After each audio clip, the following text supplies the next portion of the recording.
Hello everyone, welcome back to my channel. आज की video में हम बात करेंगे आपने सेंटेंस कंप्लीशन टाइप्स क्वेश्चन को कैसे हैंडल करना है। इस वीडियो को बनाने के पीछे कुछ बहुत ही इम्पॉर्टेंट कारण हैं।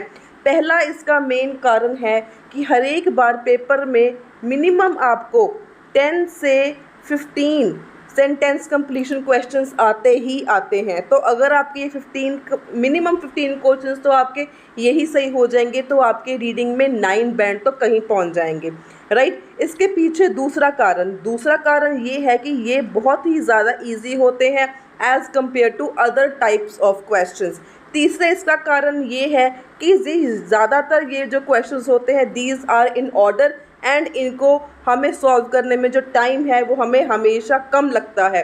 तो इसीलिए मैं हमेशा बोलती हूँ, अगर आप रीडिंग की प्रिपरेशन कर रहे हो तो ऐसे करो कि आपके sentence completion types of questions कभी भी गलत ना हो। एंड ये ट्रिक बेस्ड वीडियो है, इस वीडियो को एंड तक ज़रूर देखना। तो इस वीडियो को देखने के बाद आपके सेंटेंस कंप्लीशंस वाले क्वेश्चंस कभी भी गलत नहीं होंगे, आई गारंटी। तो शुरू करते हैं आज की video.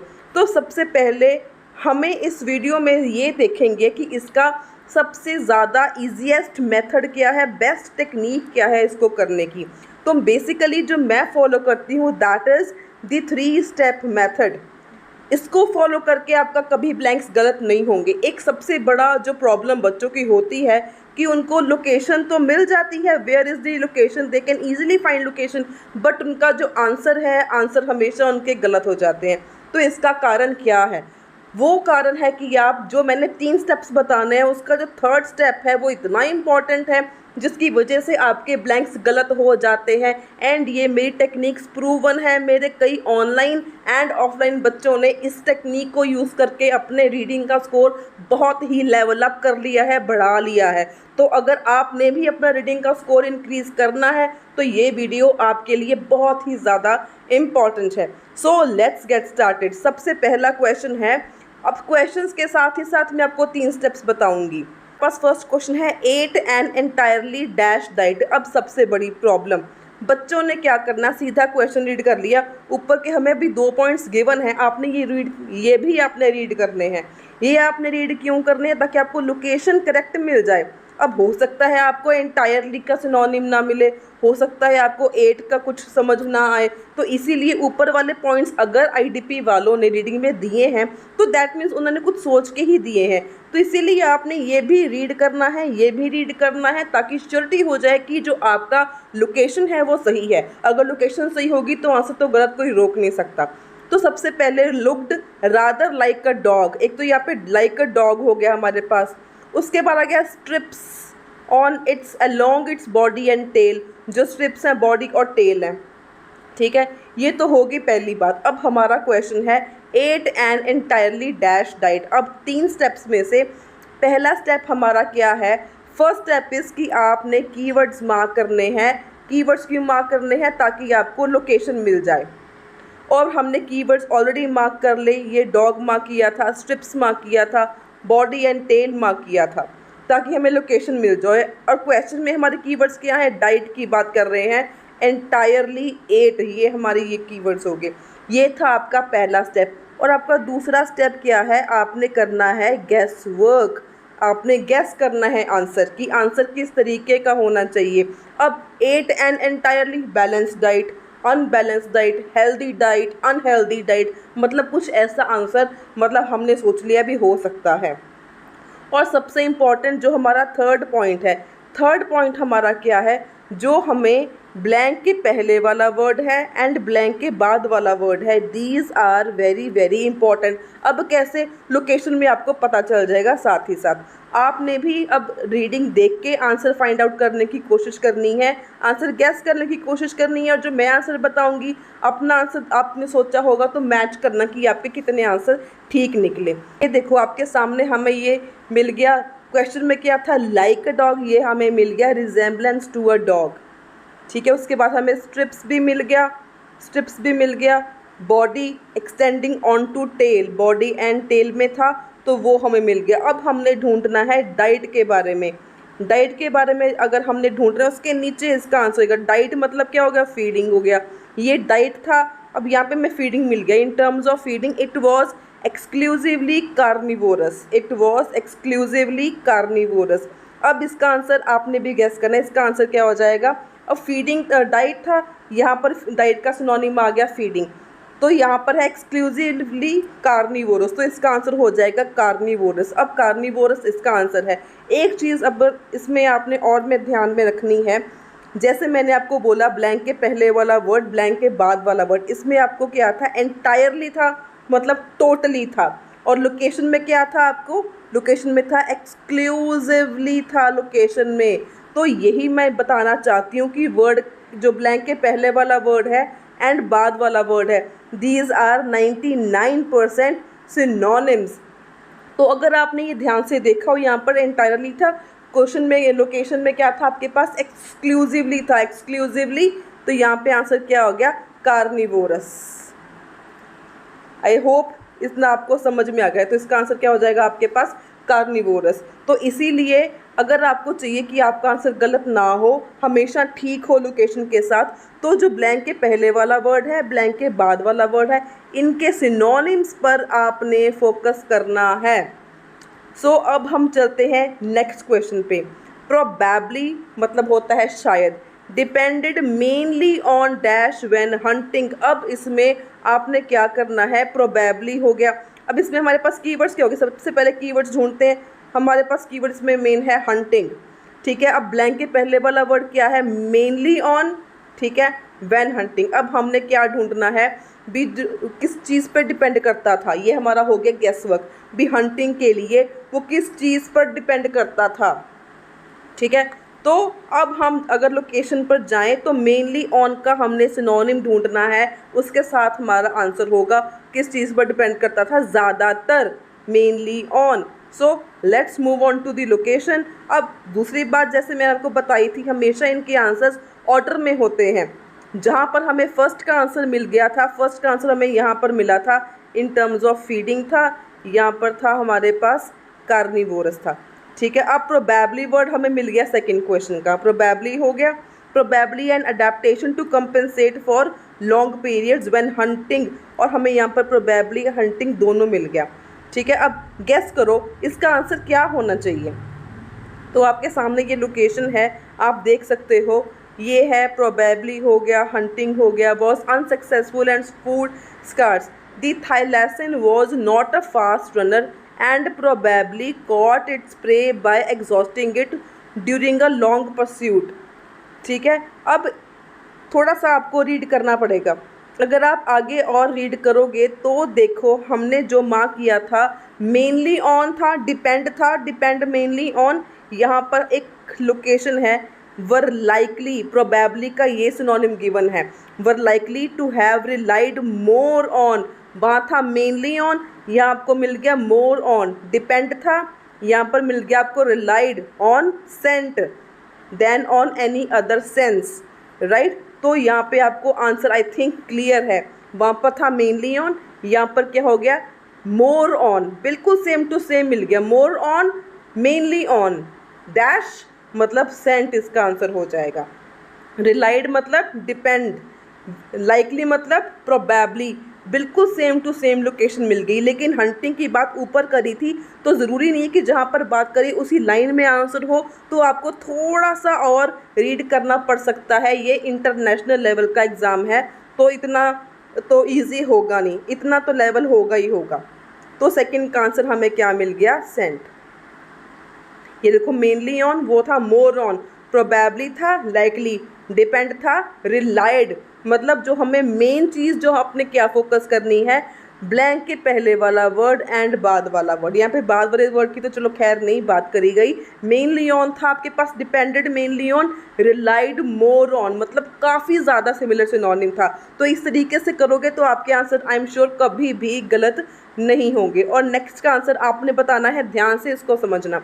Young spent first months of life inside its mother's dash. अब यहाँ पर क्या बात हो रही है, यंग की बात हो रही है, ठीक है। स्पेंड करते हैं अपने पहले महीने, फर्स्ट मंथ्स ऑफ लाइफ के पहले कुछ महीने, इनसाइड इट्स मदर्स डैश। अब यहाँ पे क्या हो गया, इनसाइड इट्स मदर्स, ये आपका हो गया ब्लैंक के पहले वाला वर्ड। ठीक है, अगर हम लोकेशन पर जाएं तो जहाँ पर हमें सेकंड का आंसर मिल गया था उसके नीचे ही हमने थर्ड का आंसर ढूंढना है, बहुत इजीली मिल जाएगा। तो ये हो गया न्यू बॉर्न्स मिल गया हमें, यहाँ पे मिल गया न्यू बॉर्न्स। ठीक है, क्वेश्चन में क्या था, यंग्स था, क्वेश्चन में यंग था, यहाँ पर मिल गया newborns. Crawled into the pouch on the belly of their mother. ठीक है, ये हो गया आपकी लोकेशन।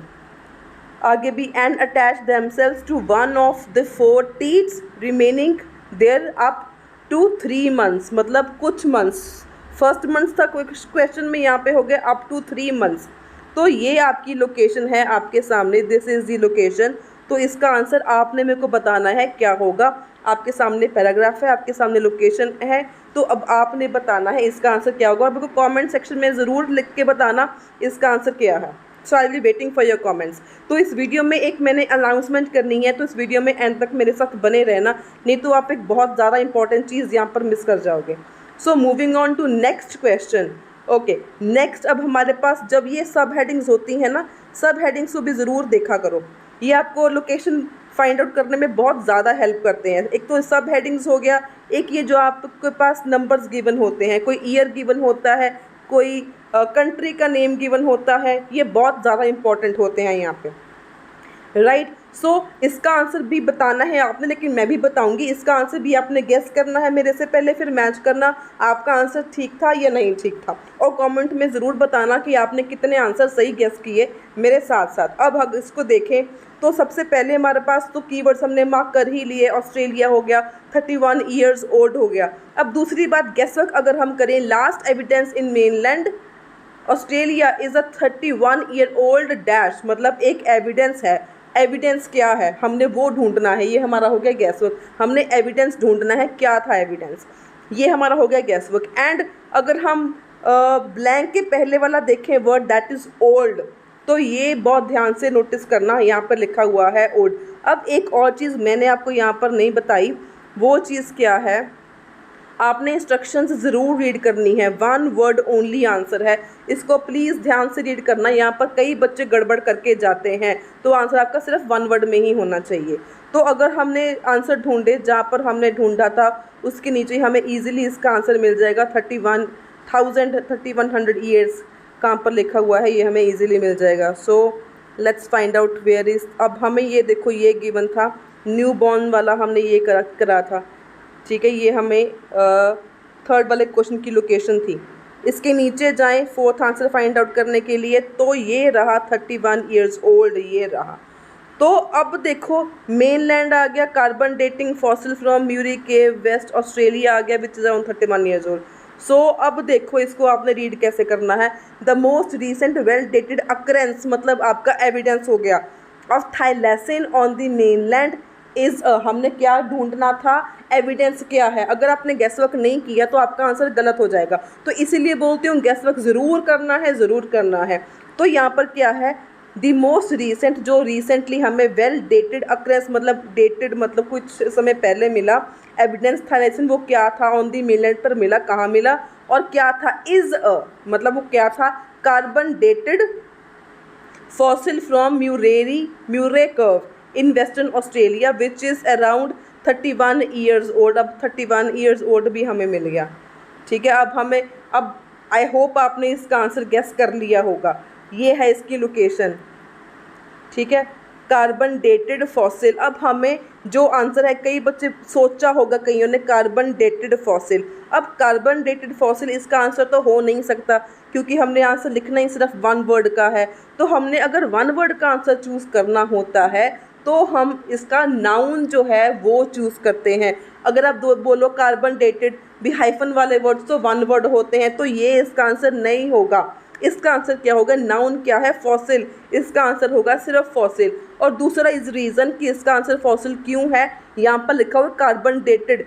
अब हमने लोकेशन में क्या रीड किया था, क्वेश्चन में हमने क्या रीड किया था, ओल्ड, हमने मार्क किया था ओल्ड। ओल्ड का मतलब क्या हो गया, यहाँ पे कार्बन डेटेड, कार्बन डेटेड, जब कार्बन का ज़माना था, पुराने समय की बात कर रहे हैं, तो कार्बन डेटेड का मतलब ही यहाँ पे ओल्ड हो गया, ये सिनोनिम मिल गया, तो इसीलिए इसका आंसर क्या हो जाएगा हमारे पास, fossil only. So I hope आपने आंसर सही गेस किया हो। So moving on to next question and the last question. उसके पहले ये एक पॉइंट पढ़ना भी ज़रूरी है ताकि आपको लोकेशन मिल जाए। Probably went extinct in mainland Australia due to animals known as dingoes. Dingoes यहाँ पे हमारा हो गया कीवर्ड, तो हमें डिंगोज के आसपास लोकेशन ढूंढनी है। अब हमें जो आपको मैं मेन चीज़ बताती हूँ उसको भी ध्यान में रखना है। रिडक्शन इन डैश मतलब रिडक्शन इन क्या कम हुआ, रिडक्शन इन व्हाट, इसका आपको 100% सिनोनिम मिलेगा। And available resources of food were partly responsible for decline in Tasmania. मतलब डिक्लाइन के हमें यहाँ पे 2 रीजंस ढूंढने हैं। एक रीज़न तो उन्होंने बता दिया, अवेलेबल रिसोर्सेज ऑफ फूड। अब दूसरा रीज़न क्या था, रिडक्शन इन डैश, कमी किस में हुई, रिडक्शन इन व्हाट, हमने वो ढूंढना है। अब इस बात का ध्यान रखना है, रिडक्शन इन का आपको सिनोनिम मिल जाएगा, ध्यान में देखना कहाँ से है। अब लोकेशन है डिंगोज के आसपास। चलो अगर हम लोग लोकेशन पर जाएं अब, तो जहाँ पर हमने 3100 ईयर्स वाला पढ़ा था उसके नीचे ही हमने अब उसको रीड करना है लोकेशन को, वो कहाँ पे है। तो ये था हमारा 3100 वाला ऊपर काला। इस अगर ये आ गया, डिंगोज भी आ गया आपको, ठीक है, डिंगोज भी आ गया। अब हमने दी ड्रामेटिक डिक्लाइन मतलब क्यों हुआ, यहाँ पर होगा इसका आंसर ड्रामेटिक। ये देखो, तो यहाँ पर सारी डिक्लाइन एंड इवेंचुअल यहाँ पे बात कर रहे हैं सारी। These include while this determined campaign undoubtedly played a large part, it is likely that various other factors also contributed to the decline and eventual extinction of the species। तो मतलब इसके नीचे ही बात करी हुई है, यहाँ पर कुछ फैक्टर्स की बात कर रहे हैं जिसकी वजह से लॉस हुआ।